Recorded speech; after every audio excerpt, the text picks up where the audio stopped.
Está no ar mais um podcast Lincoln e a Comunidade. E hoje, nosso bate-papo vai ser com o professor Ducival Santana. Ele vai falar um pouco sobre segurança e educação. Mas antes disso, Ducival, é uma honra ter você aqui, viu? Obrigado. Antes disso, a gente quer saber, conhecer um pouquinho sobre você. Você poderia falar da sua trajetória?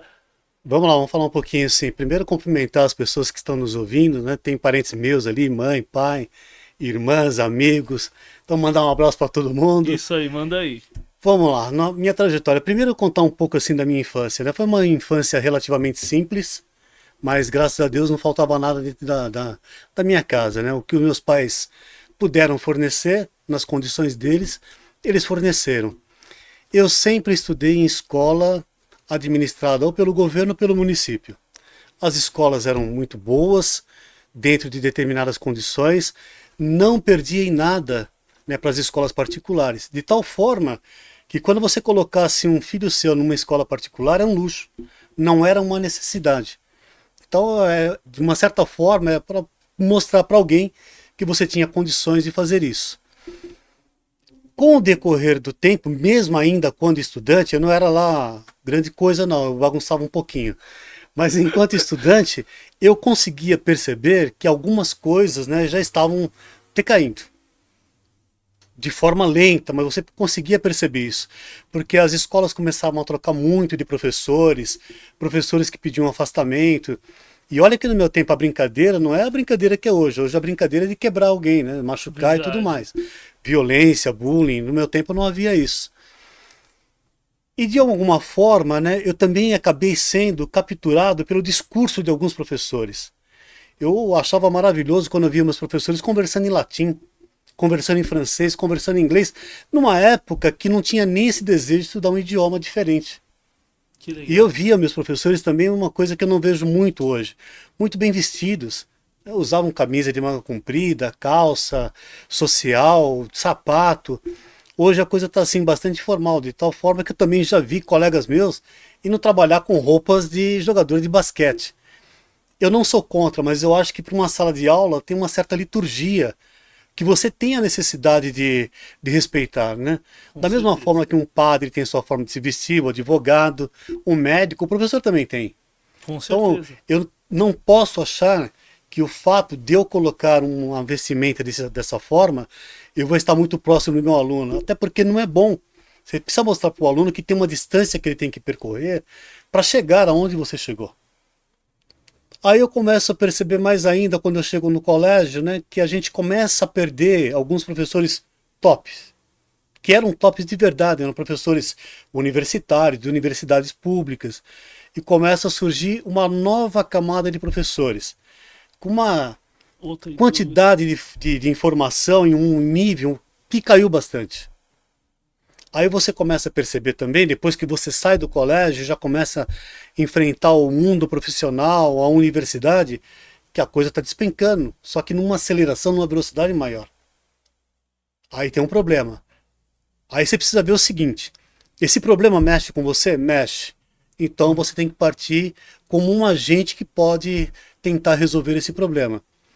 Não estou dizendo que eu vou resolver sozinho. Eu estou dizendo assim, eu tenho que dar a minha participação. Se eu estou vendo um problema, se eu vejo um problema na sala de aula, se eu vejo um problema na estrutura do ensino, e eu gosto disso, isso me incomoda, eu tenho que ir e tentar fazer alguma coisa para que isso não aumente, né? Que eu possa dar uma condição um pouco melhor tanto para o professor, como para o sistema de ensino, como para as partes que compõem uma escola. Com certeza. Então é isso que me motivou, ver essa diferença aumentar numa velocidade muito grande, né? E ver, né, o que eu via nos meus professores. Os meus professores eram alguém que serviam realmente de referência. Eu não precisava falar a mesma linguagem dele. E nós temos um problema muito sério. Quando você fala o professor tem que falar a língua do aluno, nós criamos um problema. Porque está comprovado que essa geração que está aqui tem um vocabulário 40% menor do que a minha geração. Então como é que eu vou me aproximar de alguém que sabe menos do que eu? Teria que ser o contrário, eu tenho que trazer esse aluno, esse estudante, na minha direção. Não você ir na direção Não dele. posso. Eu posso tentar entendê-lo sobre vários aspectos, mas eu não posso deixar que essa diferença que vai fazer ele crescer diminua, no sentido que eu que tenho que me aproximar dele e não ele de mim. Eu acho que é uma inversão que não pode acontecer. Então, essa é a estrutura toda, né, que me leva a tentar trabalhar para uma educação mais eficiente, mais eficaz. E com certeza isso é notório, né? A pessoa acaba olhando o professor, o aluno está na sala de aula, ele vê o professor como meu amigo, né? E acaba, tipo. E não que seja ruim, isso é bom, mas assim, que nem você falou do vestimenta, isso é muito importante. Vamos dar exemplo, um advogado, ele vai pro fórum como? Exato. Isso é muito importante. E assim, os alunos, ele olha o professor e fala, pô, eu quero. Que nem eu atendi o senhor Wilson, vem aqui, que era diretor dos Correios, ele chegou a comentar comigo, que ele falava assim, pô, eu ia pra escola, eu via o pessoal todo arrumadinho, eu falava, um dia eu vou ser igual. Exato. Então faz com que o aluno venha sonhar também que numa vida melhor, num jeito melhor, né? O que eu vejo hoje, assim, a escola não marca positivamente o aluno. Tudo que você faz na sua vida, você carrega algum tipo de marca. Se essa marca for positiva, você se desloca para patamares maiores. Se essa marca for negativa, você se desloca para patamares menores. E hoje eu não vejo a escola fazendo essa marca.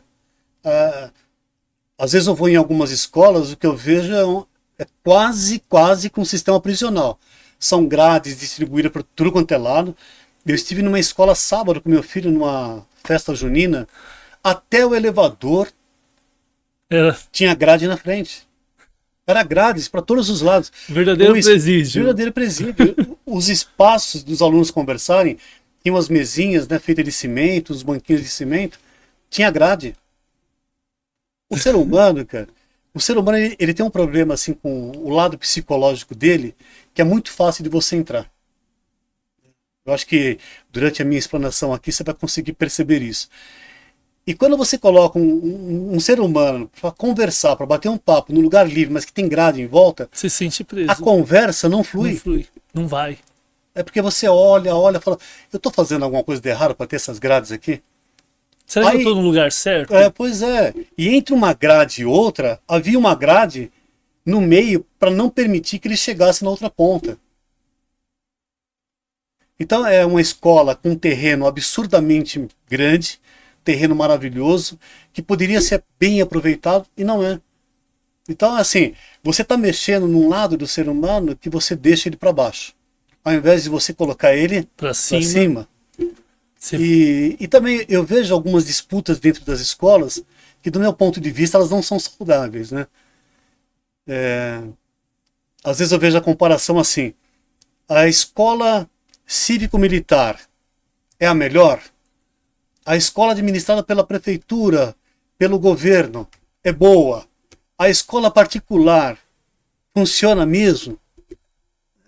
Então eu vou tentar colocar aqui o que eu vejo de cada uma.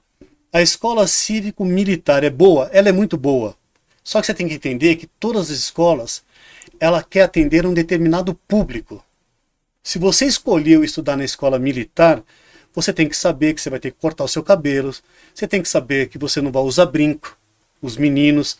Você tem que saber que você não vai de cabelo verde e amarelo. Existem regras que você tem que cumprir. Nas nossas vidas, as regras elas podem aparecer de forma explícita, escrita ali no papel, ou implícita, né? Um exemplo de uma regra implícita. Você me convida para almoçar na sua casa, eu aceito e vou. Eu não posso ir com qualquer roupa. Você não precisa avisar para mim que roupa que eu tenho que usar. Mas eu sei que eu não posso ir com qualquer roupa. Eu não posso entrar lá e falar de qualquer forma, de qualquer tema. Então tem uma liturgia que ela tem que ser respeitada. Então, se você procura uma escola cívico-militar, você tem que saber assim, ó, que aluno que ele quer. Um aluno que estuda de manhã, tarde e noite. E não é obrigado. Né? Não é obrigado. Você escolheu, você que escolhe, né? Então é opcional. Um aluno que ele sabe que ele vai cumprir regras. Um aluno que ele sabe que ele vai para uma instituição que o nível de reprovação é alto. Porque ele quer que você estude. Se você e seu pai perceberam que vocês não têm esse perfil, não vá. Então a escola cívico-militar, ela tem o perfil dela. Agora você pode pensar assim, mas para a minha vida futura, ela vai te preparar para você ser aquilo que ela pôs nas cartas. Ela mostrou o que ela quer para você. Ela não é uma escola que trabalha empatia, você não vai esperar isso. Haja vista, né, a postura de um militar. Não é uma postura empática, é uma postura de cumprir ordens. O militar cumpre ordens. Com certeza. Às vezes você ouve aí um militar falando, não, tem que passar lá, tem que pegar. Cara, é a carreira dele, é a vida dele, é da forma que ele aprendeu a viver. Você pega uma escola municipal, principalmente aquelas que foram formadas antes dos anos 70, 80, são escolas gigantescas, tanto a municipal quanto a estadual, com terrenos maravilhosos, né, com espaços maravilhosos. Ela te dá uma outra condição de ver a sociedade? Te dá. Ela é uma escola mais empática? É. Atualmente, ela é uma escola efetiva e eficaz? Não. E aí cabe a gente perceber o seguinte, por que eu tenho um espaço maravilhoso, eu tenho todas as condições para funcionar bem, mas não funciona? Eu tenho um problema sério com gestão. Eu tenho um problema muito sério com gestão. Tanto gestão de coordenação, quanto gestão de direção, quanto gestor de professor. Eu tenho um problema muito sério de dizer para o meu aluno que existem regras. O meu filho, quando sai da minha casa, ele sabe que ele vai obedecer uma regra diferente da minha casa. E ele tem que obedecer, não adianta questionar aquilo. Tá treinando. A escola é o quê? Treinar pra vida, não é? Exato. Você vai chegar numa empresa, você vai ser como? Você tem que seguir as regras e as normas da empresa. Exato, eu concordo com você. E a escola é o quê? Preparatória. Ela tá preparando o aluno para esse momento, né? Aí você vai para a escola particular. Elas são ótimas? Algumas são ótimas. Algumas. Mas são ótimas quanto? Quanto você imaginar. Eu não vou citar nomes, até por uma questão ética, mas eu trabalhei em algumas escolas muito boas. Entre essas escolas muito boas, uma que fica na Vila Mariana, que formam alunos para entrar na USP, para entrar no ITA, para entrar no IME. E eles entram e se dão bem? Eles entram e se dão bem. Como que elas funcionam? Com o maior rigor possível. Rigor de que ponto de vista? Da excelência de professores. E ela quer um aluno que esteja focado no ensino e no aprendizado. Então você vai para lá, tem regras. Talvez, né, ela permita uma empatia um pouco maior, ela respeita um pouco mais a diversidade, mas é uma escola que ela quer tirar alguma coisa de você. Na verdade, nenhuma das três vai te dar comida grátis. Né? Você vai para lá e sabe que você tem que devolver alguma coisa. Isso. A escola que não pede nada para você, em termos de devolução daquilo que você está aprendendo, ela não é uma escola eficaz, nem efetiva. Então hoje o que eu vejo muito na sociedade é um questionamento de coisas que não são necessárias questionar. O seu filho, o seu aluno, o meu aluno, ele tem que aprender que ele está num espaço diferente. E se o espaço é diferente, ele tem que respeitar. Tem regras. Tudo na vida tem regras. Vamos entrar agora no comercial. Vamos aí para o patrocinador aqui do podcast, Link à Comunidade, é o Adrena Paintball. Pessoal, acesse lá www.adrenapaintball e conheça mais sobre o Adrena Paintball. São 3 unidades top aqui em São Paulo. Fala galera, aqui é o Bioga, estou no Adrena Paintball. A gente acabou de jogar várias rodadas. Aqui é animal, é bem grande. Tem quantos metros quadrados aqui? 5 mil metros. 5 mil metros quadrados, meu. Vem jogar aqui, tem na verdade 3 unidades. Então vai lá, aproveita que é paintball top, de qualidade, com equipamento top, com instrutores top. Vem aqui no Adrena Paintball. É isso, falou. Site www.adrenapaintball.com.br. adrenapaintball.com.br. Fala galera, aqui é o Bioga, estou no Adrena Paintball. Estamos de volta aqui com o professor do Cival. Ele está falando aqui muito bem sobre a gestão das escolas, que faz toda a diferença. Alguns casos que deram super certo, foram um sucesso. Eu tenho também um caso muito legal, que é na comunidade lá onde eu trabalho, que é no Filhos da Terra, tem o Colégio João Batista, que uma amiga minha, Kátia, a escola era horrível, assim, nos anos 2000 para baixo, a escola era muito ruim. E a gestão, ela faz toda a diferença. O que você falou é perfeito, porque eles entraram, fez a gestão. Hoje o João Batista, ela é uma das melhores escolas aqui da Zona Norte, ela está entre as melhores. Os alunos realmente sabem, aprendem, mas é aquilo, tem regras. E regras, lá o aluno aprontou, a Kátia tira o aluno fora. Lá tem regra. Se não seguir a regra, não fica na escola. Isso é muito importante, tem aluno que quer aprender, não é isso? Não, mas é verdade, você tem que seguir regras, isso faz bem para você. Você, por exemplo, você é um empreendedor, você monta uma empresa, você contrata um funcionário, você quer que o funcionário cumpra aquilo que você pede ou que ele faça da forma Do jeito que ele quer? É óbvio que não. A mecânica não vai funcionar, eu sempre digo, a mecânica não funciona. Se eu coloco a regra da casa é essa, você vai rodar ao contrário, a mecânica não vai funcionar, vai espanar todas as peças e não dá certo.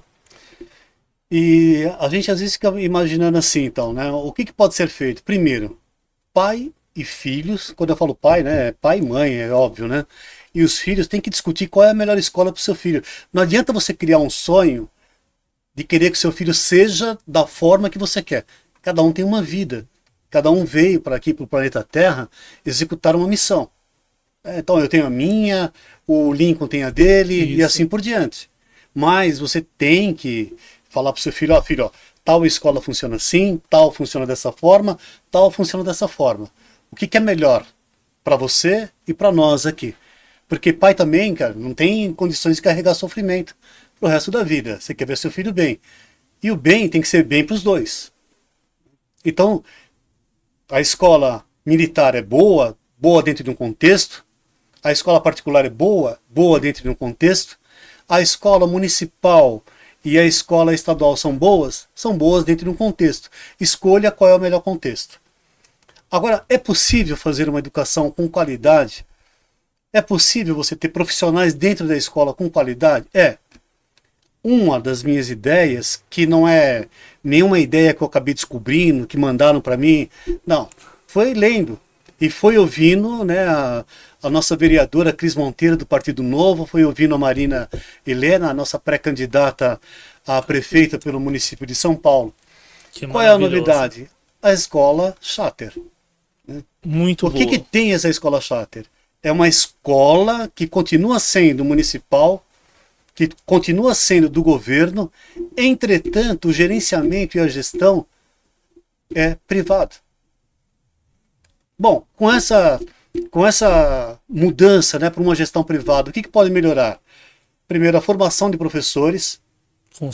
O Japão mudou completamente o estilo de ensino e a forma de ensinar, porque mudou a formação de professores, tanto que lá no Japão, quando a garota fala que vai casar e que o marido, né, o futuro marido é professor, é um orgulho para a família. Aqui no Brasil é um desgosto, porque na cabeça do pai, me desculpe, funciona mais ou menos assim: eu vou ter que ajudar a sustentar essa família aí. Então, brincadeira à parte, mas é sério, né? Nós temos essa situação. Uma vez aqui, pouco tempo atrás, eu fui numa palestra e o rapaz falava que professor só pensa em aumento. Não é verdade. A primeira coisa que a gente pensa é na formação dos nossos alunos. É a primeira coisa. Não tem outra coisa diferente. Agora, você pensa no seu salário? Sim. Porque os professores sofreram um golpe enorme. O maior estelionato que tem profissional aqui no Brasil é na carreira de professor. Eu vou dizer por quê.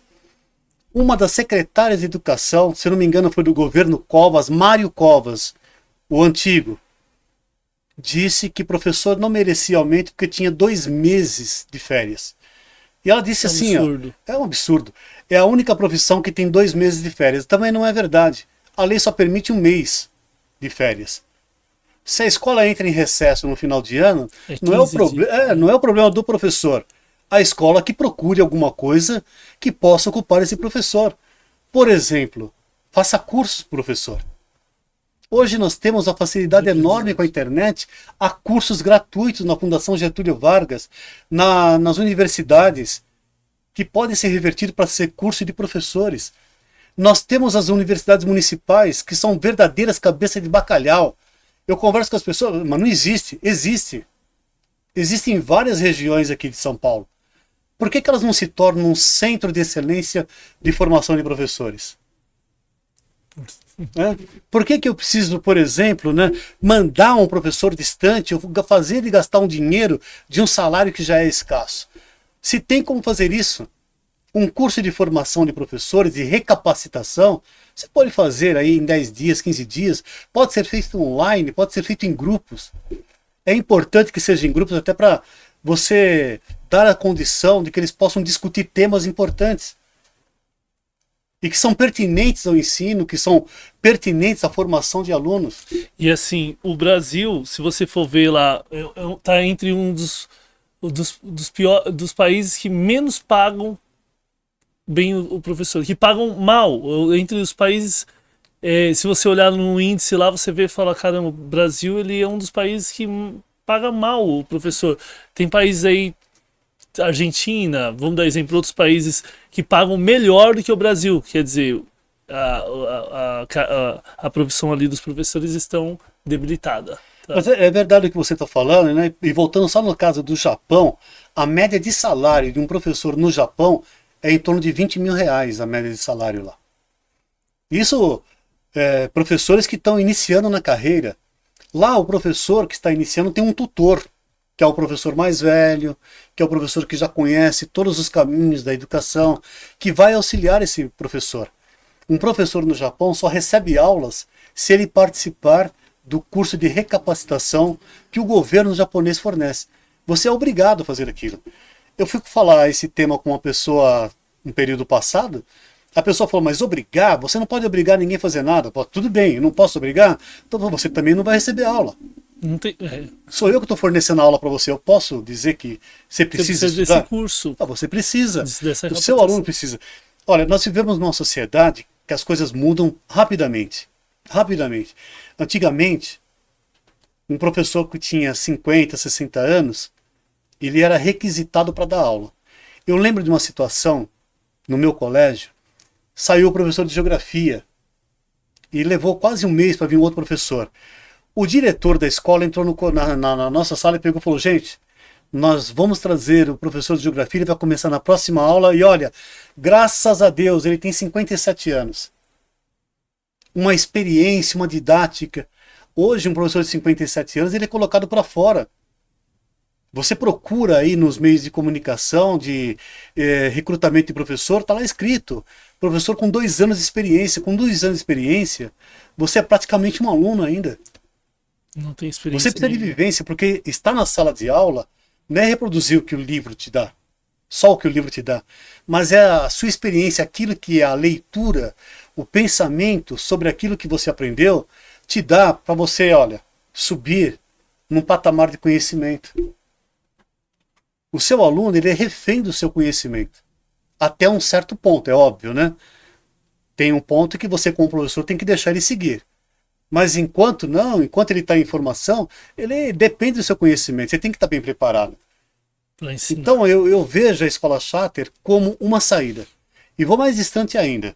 Eu acho que numa escola a gente deveria dar oportunidade para os chamados naming rights, que é uma forma de você obter recursos para fazer com que a escola cresça, aproveite esse recurso.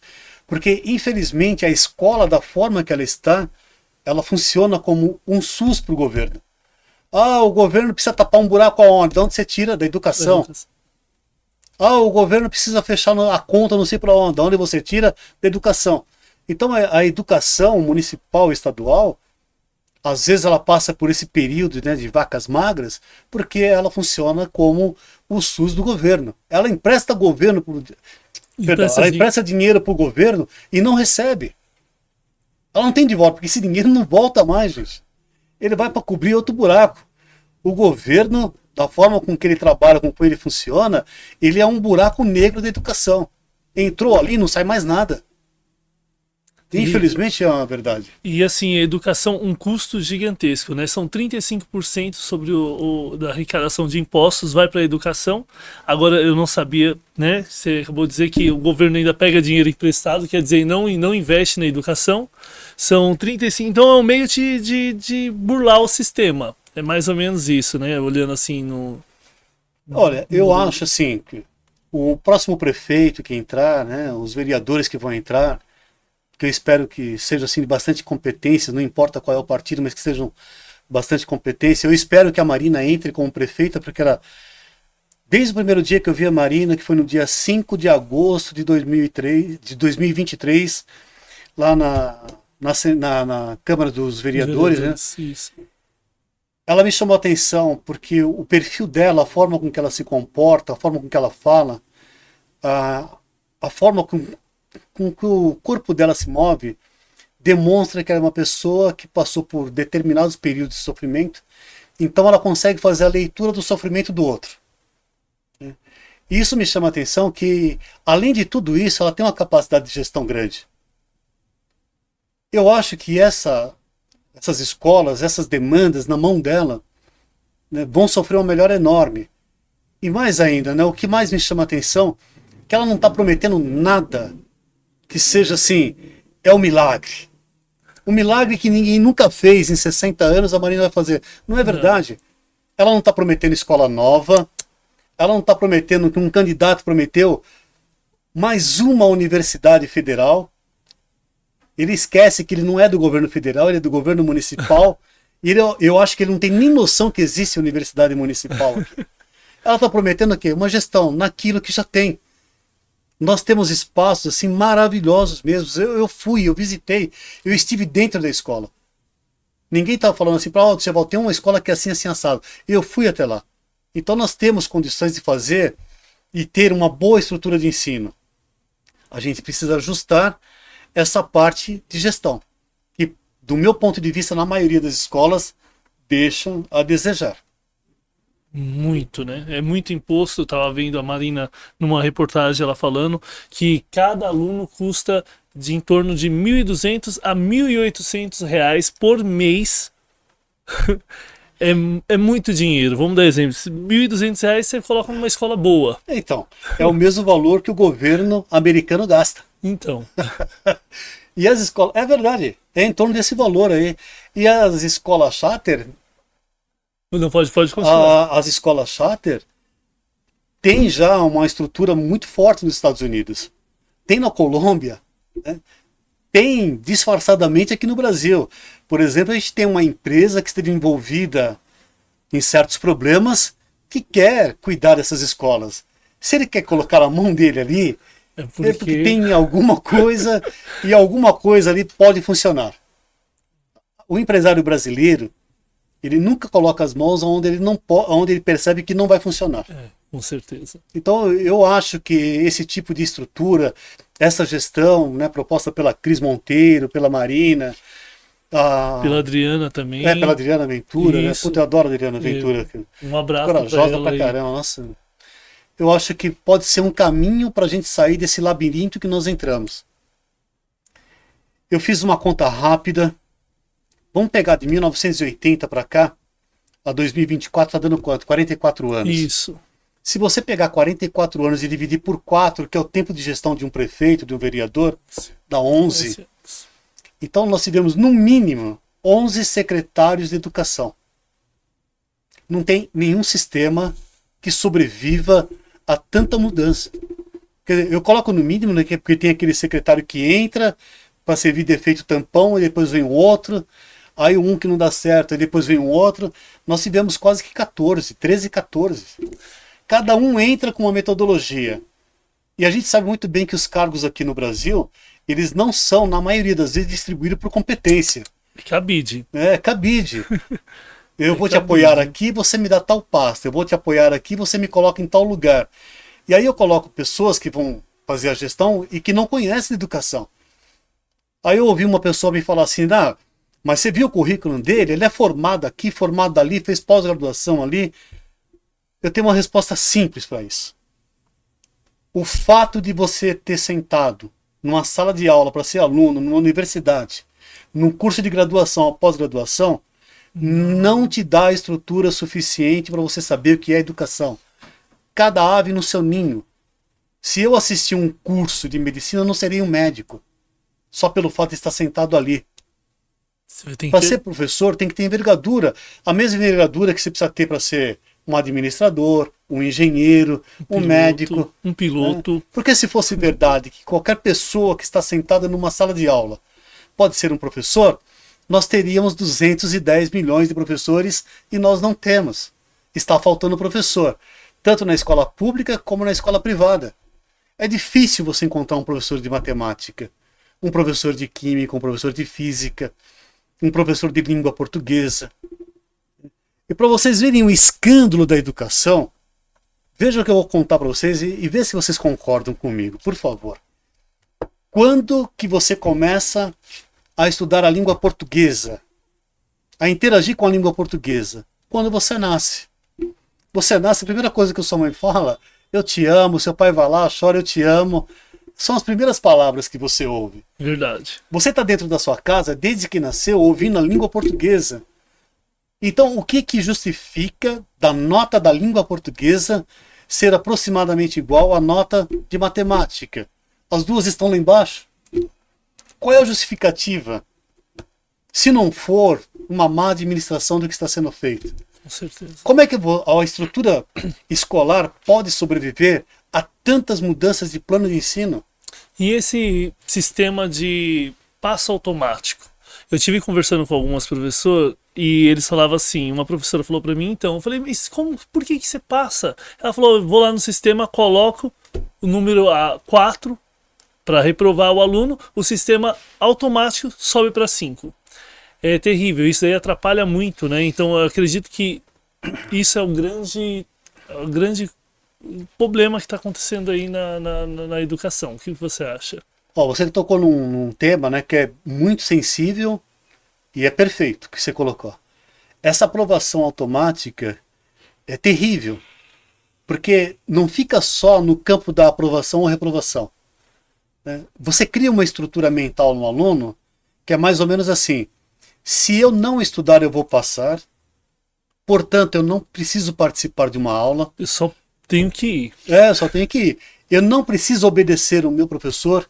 Quando você fala, eu não preciso obedecer o meu professor, você cria nesse estudante uma estrutura de confronto. Eu posso confrontar ele, porque eu vou passar. Não interfere em nada na minha vida. Ao invés de você dar uma aprovação automática, por que você não premia os melhores alunos? Mas você pode criar. Não vai criar, porque eu participei desse sistema e não tenho problema nenhum psicológico, pelo menos em relação a isso. Eu posso ter em outras coisas. Mas na minha época tinha lá Olimpíadas de Física, Olimpíadas de Matemática. Você tinha dentro da sala de aula professores que estimulavam a competição de jogos. Qual é o problema de você estimular um jogo?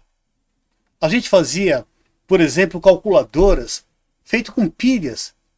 E a gente desenvolvia algumas operações na matemática, né?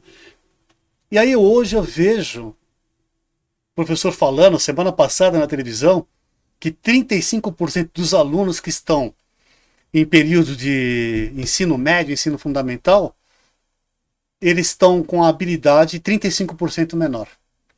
Por quê? Porque hoje é tudo visual, ninguém coloca a mão em mais nada. Vamos para os comerciais. Agora vocês vão ver o comercial da TV Black Sampa.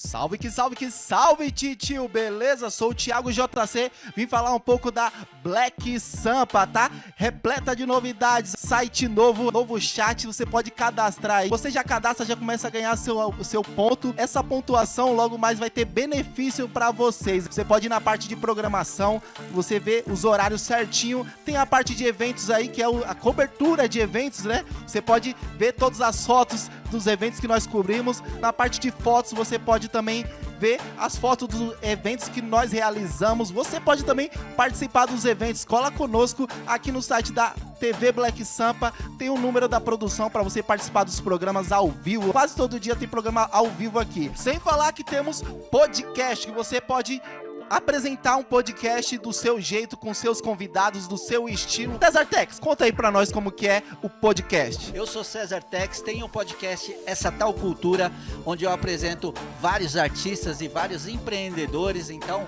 cola com nós, é podcast Essa Tal Cultura no YouTube pra vocês. Tem podcast Vem Comigo, Orgulho na Voz, um podcast LGBTQIA+, pra galera expressar também os seus talentos, os seus trabalhos. Tem Pod Kids, que é um podcast infantil e juvenil, com Marley e Nicolas, que também apresenta criança entrevistando criança. Projeto bem legal aí na Black Sampa, você pode acompanhar pelo YouTube Pod Kids.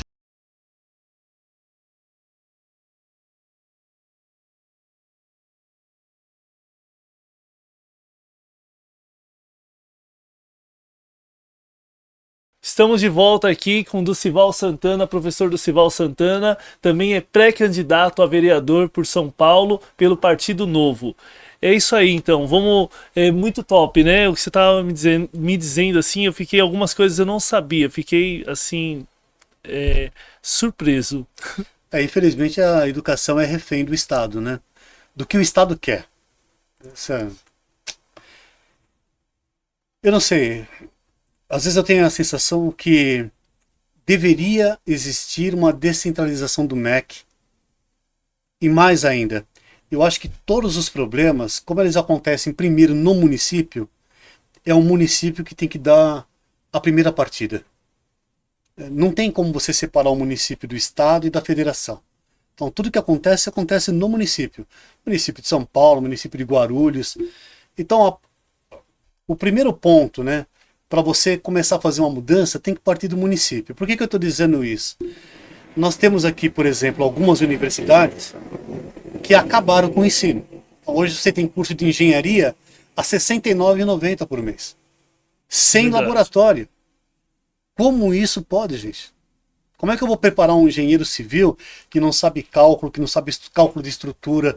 Como é que eu vou preparar um médico? Eu fui numa médica, ela errou fazer a medida de pressão, a verificação de pressão. Mas o que é isso? Isso é esse sistema de aprovação automática, vem causando profissionais, vem jogando multidão de profissional no mercado que não estão preparados. E o que você colocou, né, assim, nós temos, eu fiquei sabendo agora, quando eu estava vindo para cá, 22 mil vagas abertas. 22 mil. Mas não tem profissional qualificado para ficarem com essas vagas. E aí quando eu falei para você da universidade, onde eu quero chegar? Um profissional, um professor, vamos voltar para o campo do professor, quando ele é mal formado, toda a má formação dele cai aonde? O aluno. No aluno. O aluno. Então, a gente precisa fazer algumas mudanças. Primeiro, o professor tem que passar por processo de recapacitação. Não ache ruim, porque faz parte da sua profissão, você é professor. Então não vai achar ruim que você vai ficar 15 dias fazendo um curso. Pelo contrário, eu acho isso maravilhoso. Quanto mais você aprende, melhor você fica. Segunda coisa, o município tem que ter a capacidade e o direito de policiar essas universidades. Ah, mas a universidade é um problema do MEC. Descentraliza o MEC. Tem que haver uma discussão para isso. É impossível que esse pessoal venha para cá, faça o que quiser, e quem vai sofrer são as nossas crianças. Já estão sofrendo. Já estão sofrendo. Para você mudar uma estrutura dessa, vai uns 50, 60 anos. Eu não vou chegar a ver essa mudança. 50, 60 anos. É muita coisa. Então você precisa ter uma mudança nesse sentido também. Começar a mudar para A população, pelo amor de Deus, gente, pelo amor de Deus, valoriza o seu voto. O seu voto é ouro. A população se acostumou a ter políticos que mentem. A população acha engraçado um político que vai lá mentir. Olha que coisa absurda. Vou pegar 2 pontos aqui. Você, quando compra um carro, qual é a primeira coisa que as pessoas colocam na sua cabeça? Faça seguro. Por que você faz seguro do carro? A primeira coisa que as pessoas falam é que alguém pode roubar. Ele não falou, podem bater no meu carro. Não, é roubar. A primeira coisa é roubar. Quando você sai da sua casa e você fecha lá com a chave, você dá 1, 2 voltas. Fica olhando para a maçaneta, como se estivesse achando algo estranho, volta lá, mexe de novo. Confere para ver se tá. Quase quebra lá a maçaneta, vai pro carro, fica pensando, sobe de novo, tenta fechar de novo, vê que tá fechado. Por quê? Porque você não quer que ninguém entre na sua casa. Então me responda, você que está do outro lado. Por que você vota em ladrão? Verdade. Por que você vota em invasor de propriedade? Um homem que deve ter o quê? 1 ou 2 anos de carteira assinada. Eu não vou citar o nome, mas há indícios. Você sabe do que eu estou falando. Se você se preocupa tanto com a sua segurança, com a segurança da sua família, por que você vota em ladrão? Me responda, por favor. Uma pessoa só me responda por qual motivo. Tem alguns comentários já, né? Vamos lá, Thiago. Isso é verdade, né? Com certeza. Guimarães. Leonardo Guimarães. Mandando boa tarde pra você. Boa tarde. Os dois, né? Isso. O Boa que tarde. acha sobre o resultado das pesquisas eleitorais? E também o que você acha da vice da Maria Helena. Ah, Marina perfeito. Marina Helena. Helena, o que acha dos resultados? É isso, Thiago? Resultados As pesquisas das eleitorais. pesquisas eleitorais. Vamos lá. Vamos lá, vamos começar. Obrigado, Leonardo. Primeiro começar aqui pela pesquisa. Eu acho a maior enrolação, a maior mentira que há. Por qual motivo? Não há nenhum candidato. Há pré-candidato. E na sua pré-candidatura, você não pode fazer propaganda eleitoral. Se você não pode fazer propaganda eleitoral, por que existe uma pesquisa? Está pesquisando em cima do quê? Então já começa por aí. Segundo, eu acho a pesquisa tendenciosa. Por quê? Porque você vai pegar quem já está no governo, comparar com alguém que já está na cabeça do eleitor, porque já tem uma... Eu ia usar um termo ficha corrida, mas como eu sou educado, eu vou colocar assim, ó. Porque as pessoas já conhecem já com uma certa fama. E você fica batendo na cabeça das pessoas, esses 2 personagens e um terceiro. Aí, as pessoas que estão um pouco lá atrás, que muitas vezes são mais competentes, têm proposta de governo, eles não aparecem na pesquisa. Eles nem sequer tiveram ainda um tempo para discutir com a população, para mostrar para a população o que eles têm de fato. Né? Então você tem lá, ó, agora eu vou ter que falar algumas coisas, né? Falar nome, você tem o prefeito, que é um grande maquiador no município de São Paulo. Eu já assisti a alguns programas que ele dá entrevista, e quando você pergunta sobre economia, a resposta dele foi a seguinte: eu não sou da área de exatas, cara. Eu me senti dando aula num cursinho, né? Que você pergunta para um cara, professor, eu sou da bio, eu não sou de exatas. Esse é o nosso prefeito. É um grande maquiador, e como maquiador, ele está mais para maquiador de filme de terror. Porque ele arruma uma rua, 10 metros depois tem uma outra rua, ele não mexe. Ele só vai mexer se alguém pedir, porque aí, quando você pede, ele vai lá e coloca uma plaquinha. Agradecemos fulano de tal por ter arrumado a nossa rua. O segundo é um invasor que estudou num colégio particular, não suportou a estrutura do colégio particular, saiu. Aliás, a direção pediu para sair porque ele causava muito problema. Foi para uma escola do governo. Na escola do governo ele ficava na frente da escola distribuindo panfletos para os colegas não usarem uniforme. Porque ele colocou que não está na lei que você tem que exigir o uniforme. Então, você vai colocar uma pessoa dessa Quebra regras. que quebra regras, que invade, e vai colocar que eles 2 estão no topo da pesquisa? Estão, porque você não abriu possibilidade para os outros. Quando você abrir possibilidade para as outras pessoas mostrarem o que eles querem para o seu governo, aí eu começo a acreditar em algumas coisas. Segundo, nós temos uma imprensa que do ponto de vista moral está falido. A nossa imprensa hoje ela é tendenciosa. Ela escolhe um partido político e vai naquele partido político. Qual é o partido que em geral eles escolhem, né? Aquele que vai fornecer dinheiro. Nós temos uma emissora de TV que ganhou 600 milhões de um partido político. 600 milhões, É muito dinheiro. É muito dinheiro. para defender o indefensável. Para defender, né, o que a gente chama aqui de o filho pródigo, por exemplo, da Rede Globo. Quem é o filho pródigo? Para quem não sabe, a palavra pródigo significa gastão, irresponsável. A gente já sabe muito bem quem é. Então eu não acredito, deveria ser proibido esse tipo de pesquisa. Essa pesquisa é tendenciosa, não mostra a verdade dos fatos, não mostra, né, realmente quem é que tem proposta. Até agora eu só vi um candidato com proposta, que é a Marina Helena, e o resto está por aí. Já emendando a segunda pergunta do Leonardo, sobre quem é o vice da Maria Helena, para mim foi uma surpresa. Eu estava esperando que fosse vir uma outra pessoa, alguém ligado à área da economia. Quando eu fiquei sabendo, eu voltei para minha casa, eu estava naquele encontro nosso lá, no dia 15, né? Encontro do partido. Eu voltei para minha casa e me veio a seguinte coisa aqui na minha cabeça. Foi uma sacada genial da parte dela. Foi mesmo. Por quê? Porque quando a Maria Helena escolhe alguém, né, que é da área de segurança mesmo, um coronel Priel, ela está dizendo para você o seguinte recado: eu estou priorizando gestão e segurança. Coisa que nós não temos no estado de São Paulo. No estado de São Paulo. Não falei nem município. Nós não temos no estado de São Paulo. Tem. Nós não temos no Brasil, por exemplo. Não tem. Está falhando. A chegada do Coronel Priel, como um gestor na área de segurança, vai dar um olhar diferente para a Cracolândia. A Cracolândia sofre há 30 anos porque todos os gestores que entram têm a mesma metodologia. Qual é a metodologia? Vamos afastar esse pessoal, vamos colocar do outro lado da rua. Eu nunca vi isso na minha vida.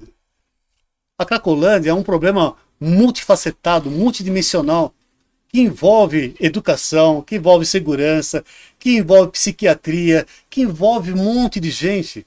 Não pode ser. Então, muito possivelmente, nós teremos um olhar diferente para isso.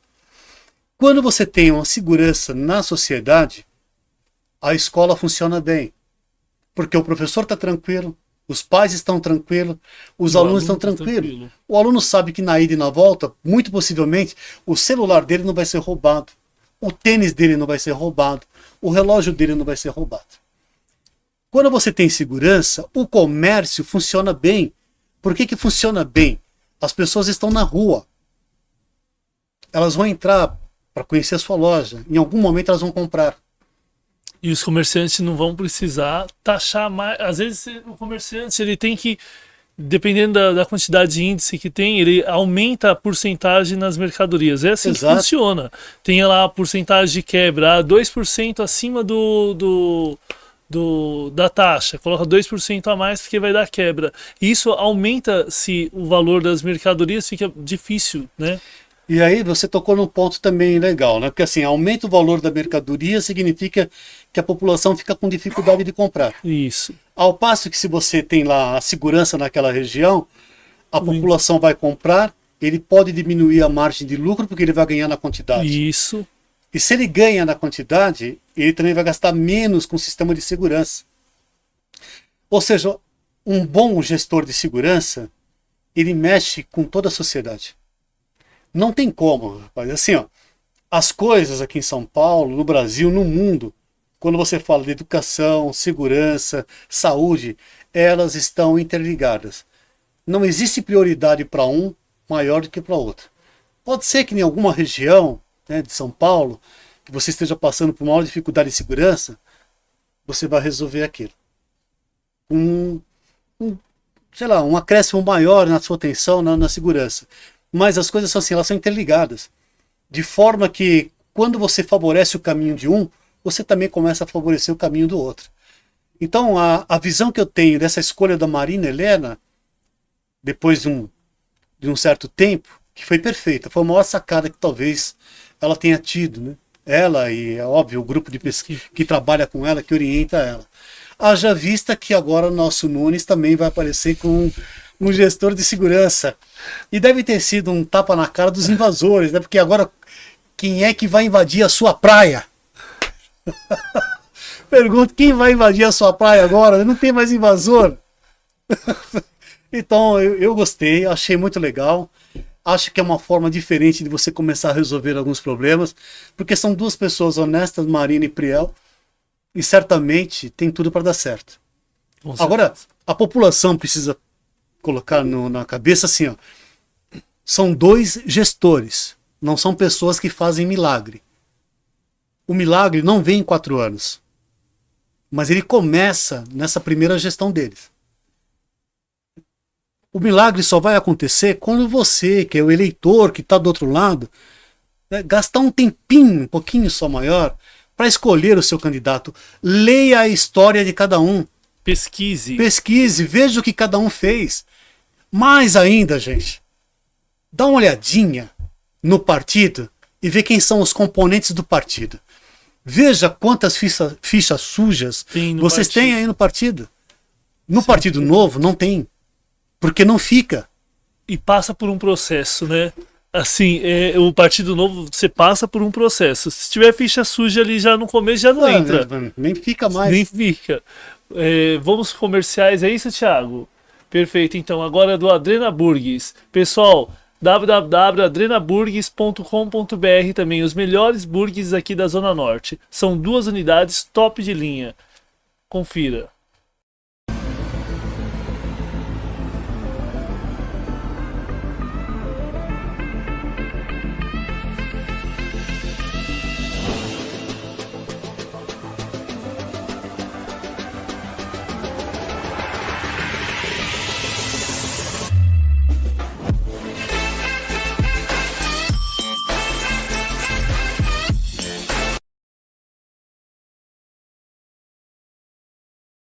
Voltando aqui com o Ducival, o professor Ducival, há mais de 36 anos aí na área, sabe o que está falando, é muito importante, pessoal. E o que está falando são coisas importantes para a nossa sociedade, tem que conferir em quem você vai votar, não é isso, Sim, Ducival? é fundamental, você tem que pesquisar, porque assim, você vota errado ou vota por uma questão de brincadeira, porque eu vejo, as pessoas falam com a gente na rua, é tudo igual, não, nós não somos todos iguais. Graças a Deus não somos. E quando você vota errado, você prejudica o seu município, você prejudica o seu Toda estado. uma geração. No mínimo 4 anos. No mínimo 4 anos. E isso se estende. Vai atrapalhando. Porque dependendo que um mau gestor faz, não leva só 4 anos para você reconstruir. Leva muito mais. Porque nós temos um problema muito sério aqui entre os partidos, né? Cada partido que entra faz aquilo seu mundo, que não é o mundo do eleitor, é o mundo dele. Então, ou você pesquisa, você escolhe para você ter uma sociedade melhor, ou a gente vai ficar se arrastando. Gente, acredita no que eu estou falando para vocês. Vocês entram na internet, há vários trabalhos em grandes universidades falando sobre a mentira política. Olha que coisa feia. A gente tem que admitir, né, que um político mente e que dessa forma que ele está capturando votos. Você não pode acreditar que um político é aquele que vai te dar só um uniforme para você jogar bola de final de semana. A nossa visão aqui, ela é muito maior. Eu vou contar só um trechinho, né, da onde vem essa palavra vereador, que é extremamente fundamental para toda a base de governo. Ela é extremamente fundamental. Essa palavra não é uma palavra inventada por acaso.